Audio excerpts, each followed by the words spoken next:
দার্জিলিং এই নামটা শুনলেই কেমন একটা ইমোশন কাজ করে না? Mall road, toy train, Glenary's, Kanchenjunga, আরও কত কী। পাহাড়ে এদিক ওদিক অনেকবার গেলেও এই দার্জিলিংটা আর যাওয়া হয়ে ওঠেনি আমাদের। তাই এবারে সব কিছু সরিয়ে প্ল্যান ফিক্সড হলো দার্জিলিংয়ে যাব। অনেক প্রতীক্ষিত এই ট্রিপ আমাদের দুজনের জীবনেই দার্জিলিং এই প্রথমবার।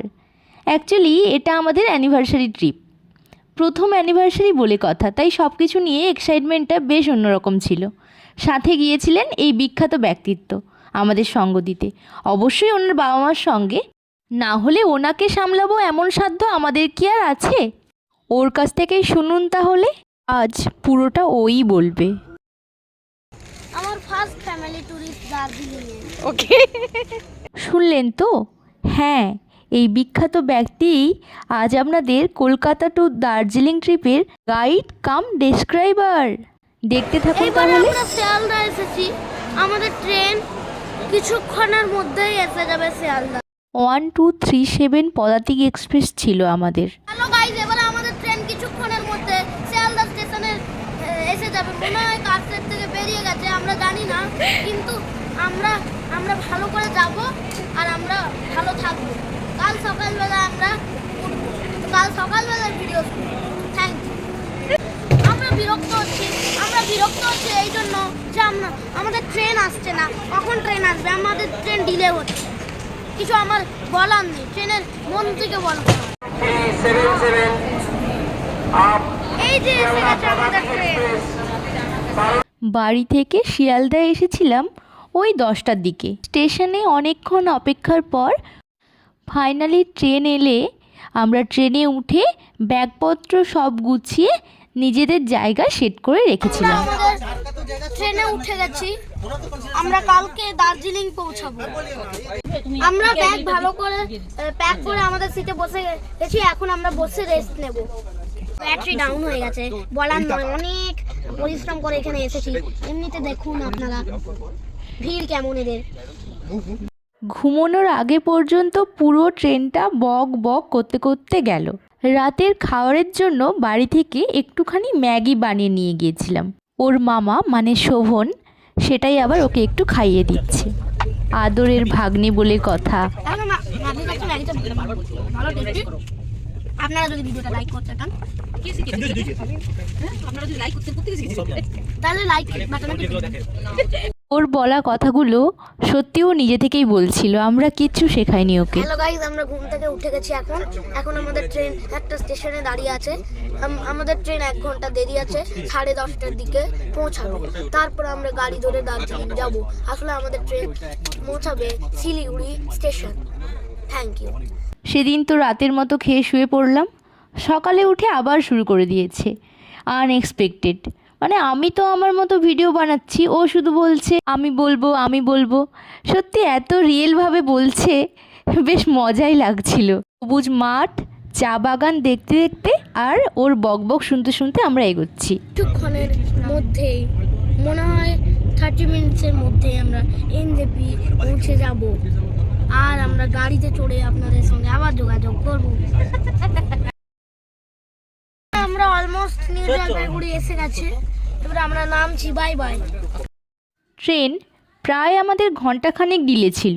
এনজেপি পৌঁছলাম প্রায় ওই 10:30টার দিকে। আমাদের গাড়ি এটাই করে আমরা দার্জিলিং যাব এখন। ওকে, যেই হোমস্টেতে থাকবো সেই হোমস্টে থেকেই গাড়ি পাঠিয়ে দিয়েছিল এনজেপিতে। তাই গাড়িতে উঠে আমরা দার্জিলিং যাওয়ার উত্তেজনায় একেবারে অধৈর্য হয়ে পড়েছিলাম। বাইরে নীল সবুজের সমানতালে ছুটে চলা দেখতে দেখতে হঠাৎ দেখতে পেলাম দুধারে পাইন গাছ সাজানো, রাস্তার একপাশে টয় ট্রেন লাইন। দেখে ভাবছি এই তো তাহলে ফাইনালি দার্জিলিং পৌঁছে গেছি। এত সুন্দর একটা ভিউতে দাঁড়িয়ে চা খাওয়ার লোভ আর সামলাতে পারলাম না, তাই একটা টি ব্রেক নিলাম। দার্জিলিং এসে গেছি অলরেডি। আপনার কত সুন্দর ভিউ আপনারা দেখতে পাচ্ছেন। এদিকে টয় ট্রেন লাইন আর এখানে আমাদের গাড়ি। আমরা এখানে দাঁড়িয়েছি একটু চা খাওয়ার জন্য। কিছুক্ষণের মধ্যে চা খেয়ে আমি আর লিও টয় ট্রেন লাইনের ওপর দিয়ে হাঁটছিলাম কিছুক্ষণ। ও হ্যাঁ, ওই বিখ্যাত ব্যক্তির নাম লিও। এতক্ষণ তো আপনাদের পরিচয় করাতে ভুলেই গেছি। যাই হোক, টি ব্রেক নিয়ে আমাদের গাড়ি ক্রমশ ওপরের দিকে উঠতে লাগলো। আমি তো ক্যামেরা অন করে শুধু ছবি তোলার নেশায় মত্ত হয়ে কেমন যেন ডুবেছিলাম, এত ভালো লাগছিল। এই তো দেখতে দেখতে আমরা হোমস্টেতে পৌঁছেও গেলাম। হাই গাইস, আমরা অলরেডি হোটেলে পৌঁছে গেছি। এখন আমাদের লাঞ্চ টাইম, তো এখন লাঞ্চ করতে যাব। আপনাদেরকে পরে দেখাবো আমরা সারাদিনে কি করছি, আর আপনাদেরকে দেখাবো যে কত ভিউ আমাদের সুন্দর দেখা যায় যে রুম থেকে। আর আমার দার্জিলিং খুব সুন্দর লাগছে। আপনারা যদি ঘুরতে আসতে চান, তাহলে এই হোটেলে থাকতেও চান, তাহলে কোনো প্রবলেম নেই, এখানে বেশি দামও নয়। এই যে আমাদের হোমস্টের রুমটা, আমাদের রুম লাগোয়া একটা সুন্দর ব্যালকনি ছিল। আমি তো অনেকক্ষণ সেখানে দাঁড়িয়েছিলাম গিয়েই। পাহাড়ে আসা এর আগে প্রায় 3-4 বার মতো, কিন্তু দার্জিলিংয়ের আবেগ সেই ছোট্ট থেকে তো ফাইনালি এলাম। তাহলে ফ্রেশ হয়ে লাঞ্চে যাওয়ার সময় আমরা একটু ম্যাল রোডের দিকটা ঘুরলাম। তারপর আমরা ওখানকার লোকাল ফ্রুট, ভেজিটেবলস এইসব দেখলাম। অনেক কিছু নতুন লাগলো আমাদের কাছে। দুপুরবেলাও ম্যাল রোডটা বেশ ভিড় ছিল। সরস মেলা নামের কী যেন একটা মেলা চলছে, পশ্চিমবঙ্গ রাজ্য সরকারের পক্ষ থেকে 7th সরস মেলা। একটা পোস্টারে দেখলাম অনেক প্রোগ্রাম চলছিল, তাই লোকজনেরও বেশ ভিড় ছিল। এছাড়া বিভিন্ন জেলাকে প্রেজেন্ট করে অনেক দোকানপাতিও বসেছে দেখলাম। দেন আমরা মহাকাল মন্দিরের দিকে রাস্তা ধরে দুদিকে পাইনের জঙ্গলকে পাশে রেখে হাতে হাত রেখে দুজনে হাঁটলাম অজানা কোনো উদ্দেশ্যে বেশ কিছুক্ষণ। চকচকে আকাশ দেখতে দেখতে ঘণ্টাখানেক পর ফিরলাম হোমস্টের দিকে। আসার সময় দেখলাম এখনও প্রোগ্রাম চলছে।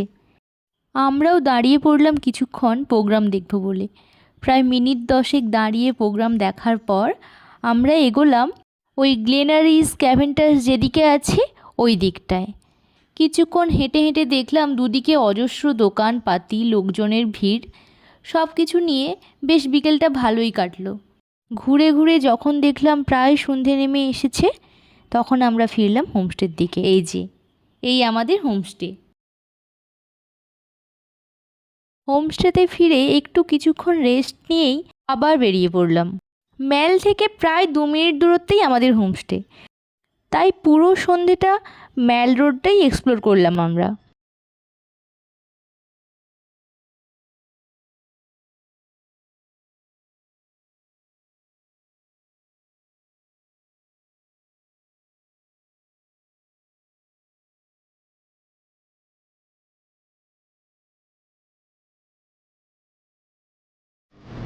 একটা টিবেটিয়ান শপে ঢুকে অ্যান্টিক টাইপ জিনিসপত্র দেখলাম।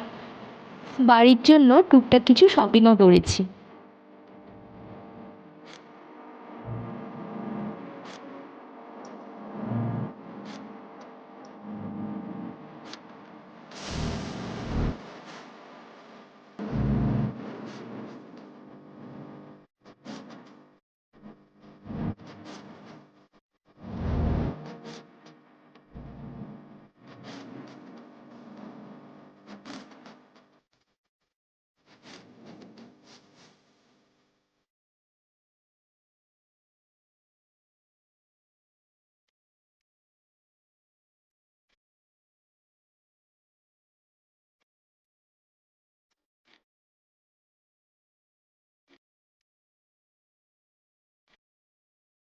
জিনিসপত্র দেখে দেন মেলার দোকানে ঘুরলাম আরও কিছুক্ষণ। সেখান থেকেও কিছু জিনিসপত্র কিনে আমরা ঢুকলাম একটা মোমো শপে। হ্যালো গাইস, আমরা অলরেডি দার্জিলিং ঘুরে নিয়েছি গোটাটা। এখন আমরা মোমো শপে এসে মোমো খাচ্ছি, ঘর গিয়ে নুডলস খাবো, আর খুব সুন্দর করে আমরা খাবো। আর কালকে ডিজেল ড্রাই রাইড আপনাদেরকে দেখাবো, কেন কি স্টিম ড্রাই রাইডে যে কয়লা গুঁড়ো আমাদের গায়ে এসে চিটিয়ে দেয়, তাই জন্য আপনারা ডিজেল ড্রাই রাইডেই বেশি চড়বেন। মোমো খেয়ে আমরা আমাদের হোমস্টেতে পৌঁছলাম। পরের দিন কোথায় যাব লিও তো কিছুটা বলেই দিল। দার্জিলিংয়ের পার্ট 1 তাহলে এটুকুই। পার্ট 2তে আমরা কী করব দেখাচ্ছি খুব শীঘ্রই। তার আগে চ্যানেলটা সাবস্ক্রাইব করে একটা লাইক করে দিও তো। Stay tuned.